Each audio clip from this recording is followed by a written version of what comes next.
Hello and welcome to India Global. I'm Arjun Sabar Mahendra and we've got a packed Monday lineup for you. But first, here are the headlines. EM Jaishankar and US counterpart Rubio cement Delhi-Washington ties on ASEAN sidelines. Rubio announces relationship with other countries will not come at cost with India ties. India and China resume direct flights after 5-year freeze. Move set to thaw relations between Asian giants. Indian origin woman raped in racially aggravated attack in the UK. Community under fear. Second similar incident within just a month. Top Pakistani General Shamshad Mirza meets Bangladesh's Mohammad Yunus. We decode how New Delhi should and must be preparing. And Europe's on the edge after Russia tests its newest nuclear missile capable of bypassing radar and missile shields entirely.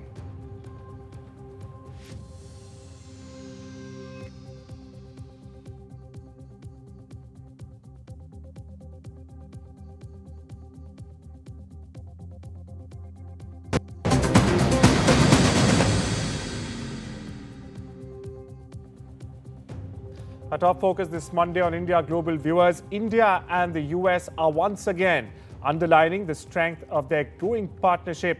Now, this time in the latest, it's on the sidelines of the ongoing ASEAN summit in Kuala Lumpur. External Affairs Minister S. Jaishankar met US Secretary of State and his counterpart Marco Rubio on Monday, with both leaders discussing bilateral trades, tensions and major global issues also shaping the Indo-Pacific, an area we know US has certain specific interest in. Now, the meeting comes at a very critical time. Its importance cannot be underscored enough. Why am I saying this? Because New Delhi and Washington viewers are moving closer to finalizing a long-anticipated bilateral trade deal. Officials, in fact, say 5 rounds of the talks have already been completed and the first phase is very near conclusion. Now, Rubio, who's on his first major Asian tour as Secretary of State, has reaffirmed Washington's commitment to India just a few hours ago. What has he said? Well, he's underlined that America's engagement with other regional partners, including Pakistan here, will not come at New Delhi's expense. Not only this, he also welcomed India's push to diversify energy imports beyond Russia, signaling closer cooperation in energy and defense sectors. Meanwhile, EM Jaishankar, in a social media post, a candid social media post, should I say, said he appreciated the discussion on regional and global issues, reflecting the shared goal of maintaining balance and stability in the Indo-Pacific region. Now, viewers, the ASEAN summit is being hosted by Malaysia, has become a key stage for these high-level diplomatic exchanges. It's in fact reinforcing India's role as a vital partner in shaping the future of Asia's security and trade landscape. To delve more on this, I've got former diplomat Ashok Sajjanhar with me. First and foremost, thank you so much for taking out the time and joining us on this very special Monday bulletin, sir. Ambassador, my first question to you, is the US repeating old mistakes by cozying up to Pakistan time and again? We've seen them cozy up to Pakistan in the 80s, in the 90s under Musharraf, again in the 2010s. Now, is Washington making the same mistake again by cozying up to Pariah Park? Yeah, thank you very much, Arjun, for having me on the show. You see, what our analysis has been and our study of Pakistan-US relations has been that the United States will do what it considers to be in its own best interest. And today, I think whether it is for the cryptocurrency or it is in terms of putting a distance between Pakistan and China, or in terms of reaching out to when it has some contestation with Iran, using Pakistani airspace, using Pakistani air bases if possible, its attempt to get the Bagram air base. So, there are a huge lot of things, critical minerals from Pakistan. So, United States is reaching out to Pakistan. But of course, as you said very correctly, every time Pakistan has stabbed the United States in the back. So again, my assessment would definitely be that good luck to the United States if they are sort of, going so head over heels. And Mr. Rubio also appeared very enthused and very enthralled, in fact, at the prospect of strong relations with Pakistan. The only thing I will say is good luck to them. I think they will have, again, a treachery. They will have to witness treachery from Pakistan sooner rather than later. Ambassador, my next question to you is looking at the semantics from Islamabad's perspective. Now it's Pakistan, as we know, playing the indispensable ally card once more. But is it playing it out of its will, or is it playing it out of certain restrictions? Now we know that Trump and his family have virtually taken over Pakistan's crypto infrastructure.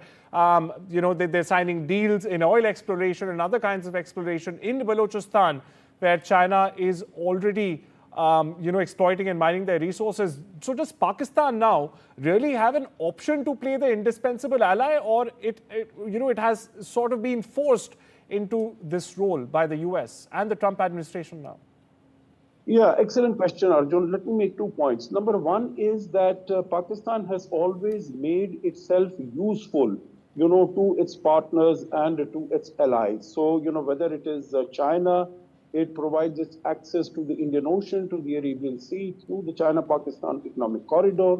As far as the United States is concerned, earlier we had seen it had provided it access to Afghanistan. Today, as you mentioned very correctly, it is, in Balochistan, critical minerals. But, I think the moot point is here, Arjun, that if there were critical minerals there, China has been in Pakistan for a long, long time. And, right since the 60s and over the last few decades, they have been present there in a very big way. Very important point you raised there, Ambassador. China has been there for a long time, but there has been absolutely no discovery of any sort of rare earths in Pakistan. There's not been any procedure. My last question to you, Ambassador, very quickly, if you may. In 2025, as we see the international geopolitics and the semantics shaping up, does Pakistan still matter in the bigger affairs, or has India, you look at the Indo-Pacific, you look at economic deals, or has India made it irrelevant altogether? No, I think as far as India is concerned, Pakistan will always sort of, be a pinprick for India. What it did in, as far as terrorism is concerned, Right. and as far as trying to, move against India. India will have to shield itself, prepare itself, and I think we are very well equipped, as we have shown in Operation Sindoor. Absolutely. A real formidable challenge, critical challenge is China. That is what we really need to keep looking at. Pakistan is a side story, it's a side show, and we have to take it as such. There you have it, the last word. Pakistan is a side show, and we will be prepared as we have been. Thank you so much for weighing in this very important story, Ambassador Sajjanar. Thank you so much. Thank you, Arjun. Pleasure to be here. Viewers, now we shift our focus to the UK, where police have launched an urgent manhunt after a racially aggravated rape of a young woman in Walsall in northern England. Now, the victim, believed to be of Indian Punjabi heritage, was attacked on Saturday evening in the Park Hall area.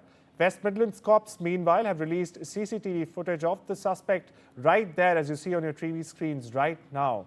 Now, they're describing him as a white man in his 30s with short hair and dark clothing, and are appealing, in fact, to the public for more information on the suspect. Detectives, meanwhile, are saying that this was an appalling and targeted crime. That's correct. Specialist teams are currently working to find and locate this attacker. Meanwhile, community groups have expressed deep concerns, noting that the assault comes just weeks after a similar racially aggravated rape of a British Sikh woman only nearby in the same area. Police have also increased patrols and are urging anyone with CCTV or dashcam footage even to come forward immediately to help and aid the probe. My colleague Vishal Vivek joins us for more on this. Vishal, second such incident, dastardly incident, condemnable incident targeting the Indian origin Sikh community in the UK second incident within a month. What's the latest you're picking up, and what sense and semblance is the Sikh community making of this? Well, there is fear in the community for sure, because both the incidents do connect, but the authorities are so far mum on that, because they have not literally connected both the events, even though they happened within a space of a month, and both these horrific incidents indicate that the Sikh community was in particular attacked in both the instances. Both were racially aggravated rape incidents, as the authorities have suggested, but they have said that there's no direct link between the two, suggesting there wouldn't be any group behind these attacks, but they are on the hunt for this person, a person in his 30s, a white male with short hair and dark clothing. That is what it has emerged from the CCTV footage that the authorities have collected, and they have urged people in the same area to come to furnish more details that could help in zeroing down on the suspect,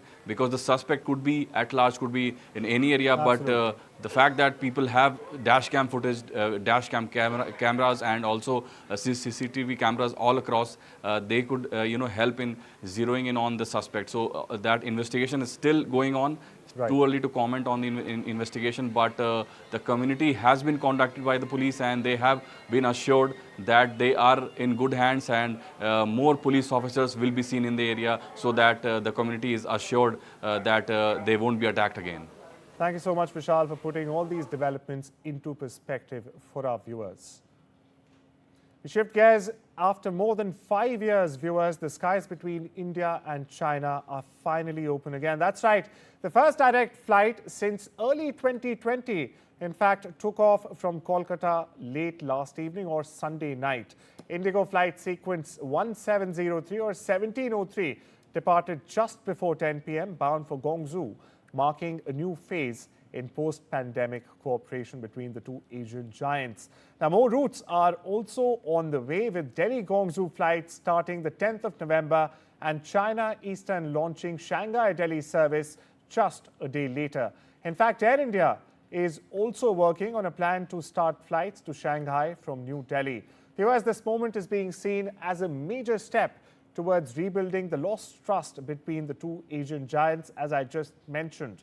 Furthermore, the return of these flights follows years of diplomatic frost, border tensions, and pandemic shutdowns. But with both nations now navigating global economic pressures and also looking to boost trade, this renewed connection would only signal warmer ties. Meanwhile, here's how passengers in Kolkata reacted before boarding the flight. बहुत बढ़िया service चालू किया है। अभी हम 3 महीने में तीसरी बार जा रहे थे, लेकिन आज कलकत्ता से फर्स्ट टाइम चाइना के लिए फ्लाइट। इसके पहले हम अहमदाबाद से दिल्ली और दिल्ली से हांगकांग और हांगकांग से फॉसन यहाँ गुंजाओ जा रहे थे। अभी हमको अच्छा फील हो रहा है कि इधर कलकत्ता से डायरेक्ट फ्लाइट शुरू हो गया है। इंडिया के लिए बहुत अच्छी बात है और हमको बहुत अच्छा लग रहा है। इससे पहले तो समय घूम के जाना पड़ता था, दिल्ली हो या फिर हांगकांग हो जाना पड़ता था, उस तरह से जाना पड़ता। अभी डायरेक्ट हो रहा है तो बहुत बढ़िया है। And well, with that, it's time we step into a short break. Much more lined up on the other side. Needless to say, don't you go anywhere.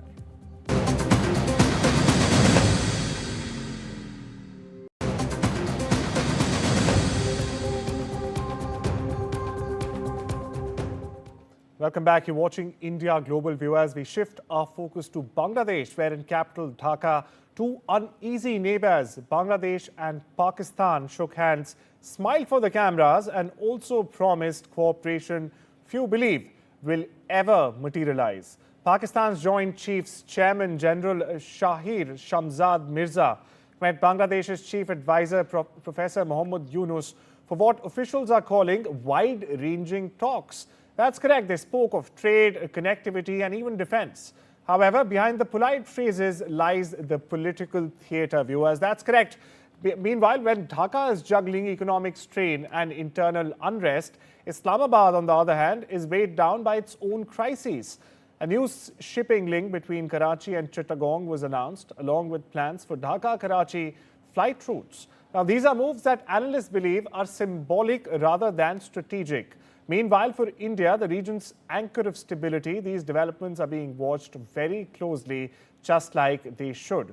New Delhi remains the economic and the security fulcrum in South Asia. In fact, both Bangladesh and Pakistan ultimately depend on Indian markets, energy routes, and even political goodwill far more than they admit. So while Dhaka and Islamabad talk of partnerships and connectivity, the real balance of power, viewers, and progress still tilts firmly towards New Delhi. And to shed more light on this, I'm joined by Lieutenant General Sanjay Kulkarni, who is also a defense expert. Thank you so much, General Saab, for joining us on this very important issue that we're in fact taking up on this Monday edition of India Global.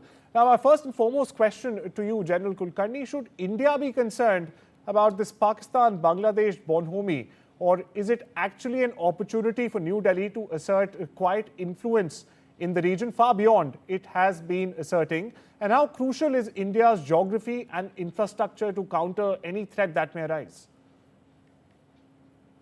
Thank you, Arjun. There's a lot. You can't be specific as to what is it that really bothers us or what shouldn't bother us. Let me rephrase, General. Let me rephrase that. 3 bullet points. As much as you possibly can in a minute, General. Yeah, Bangladesh has neither an elected nor a selected but nominated advisor there. And more than anything else, we have Pakistan showing interest in Bangladesh ever since Yunus has come. Maybe with the visit even of the DGIS, the DG analysis of going to the chicken there. This is all a facade, what Pakistan is attempting to do. They say the enemy's enemy will be my friend. That's what Pakistan is looking at, with wanting Bangladesh to see how together they can, and you heard Asim Munir say, the Eastern Pincer. Now, all these Eastern Pincer that they're talking about, they probably, Pakistan also seem to feel that India has got closer to Afghanistan. Again, there, they may be thinking, enemy is our friend. That kind of a situation arising everywhere seems to be giving jitters to Pakistan. And at the same time, the United States seem to be supporting Pakistan at this point of time, which seems to embolden them, thinking this is the time that they can get closer to Bangladesh and see how much pressure they can put on India. Because USA also attempts to do that. China also wants to do that, and all of it. And Pakistan, rather Bangladesh, has become the hub of it. You see the death of the CIA agent there. You see the death of an ISI over there. You see a death of the BrahMos scientist in India. All these aren't supposedly, coincidences. These are all absolutely something is happening, and something happening in Bangladesh. So a lot of it is happening in Pakistan. Pakistan hasn't reconciled after Operation Sindoor, because much that they may say they have won, they know very well they're looking for an opportunity to fight against India. So all this now with emboldenment coming to them from the United States, you see Trump, how he's praising it. Always every time an opportunity you get, Asim Munir is being praised, you have Shehbaz Sharif being praised. All these are indicators that something is happening around, and we've got to be very, very careful. We have to be vigilant. You cannot trust them at all. Trust is the last thing that you can ever do with Pakistan. And now Bangladesh, having been in the grip of Pakistan, we've got to be very careful. Much that Bangladesh, because Yunus, Jamaat, all of these are anti-India establishment. Absolutely. None of them are pro-India. Absolutely, General. So the bottom line, New Delhi has to stay vigilant like it has been, to counter any sort of threat, imaginary threat for now that may arise. Thank you so much for taking out the time and decoding this very important regional issue for our viewers, General.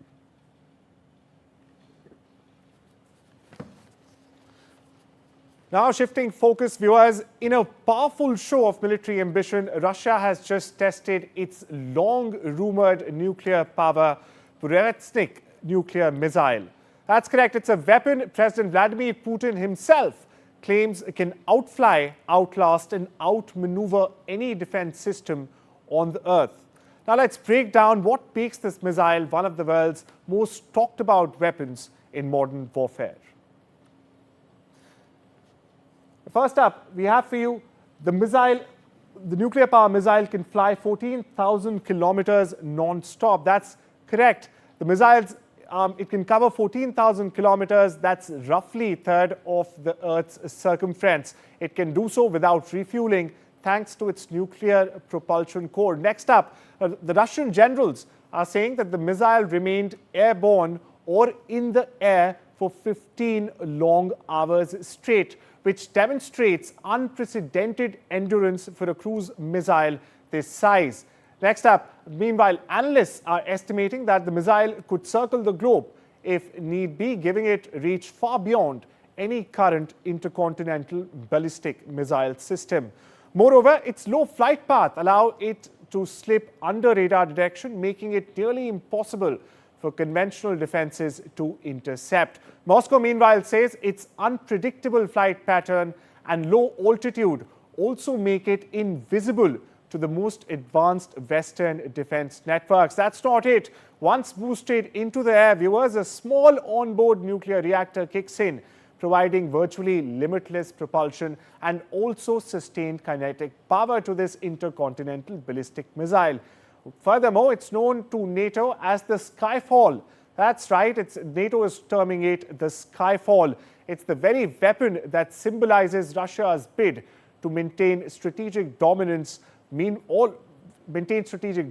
and also challenge not only the US but the entire Western military supremacy. Now, while Moscow celebrates this latest test as proof of unmatched technological might, Western analysts remain skeptical. What are they saying? Well, they're citing safety concerns and past failed launches.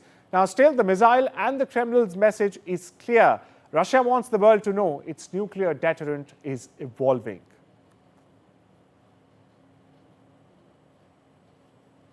We now shift our focus to Kashmir, where after months of silence and the shadow of Pahalgam terror attack, viewers, the valley finally found its voice again. In Srinagar, an unforgettable afternoon unfolded on the waters of none other than the Dal Lake as NDTV Good Times brought music back to paradise. We leave you with these visuals.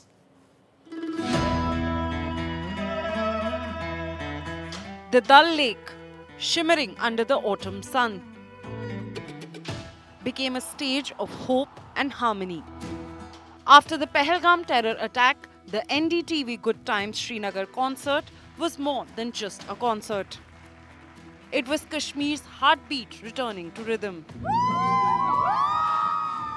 Thousands gathered, defying boycott calls and fear. The valley came together, united by music and by a message of peace. It was unreal. I don't know how to explain that. अल्फाजों में बयां नहीं कर सकते. Just follow your dreams. क्योंकि मुझे पता है कश्मीर का यूथ बहुत talented है. In sports, in music, in everything. मैं खुद मानता हूँ कि हर घर में कलाकार है यहाँ पे. So just follow your dreams. At the center of it all was Sonu Nigam, the voice that defined a generation, filling the valley with songs of hope and healing.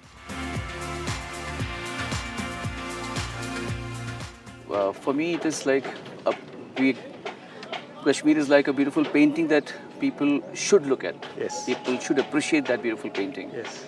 And when things are peaceful, when things are prosperous over here, we all will feel happy because Kashmir is a heaven and it needs to always remain a heaven. This wasn't just about music, it was about resilience, about a valley that refused to be silenced, about the spirit of Naya Kashmir, young, fearless and ready to celebrate life, defying threats and boycott calls. As the sun set over Dal Lake, music echoed across the mountains, gentle, defiant, beautiful.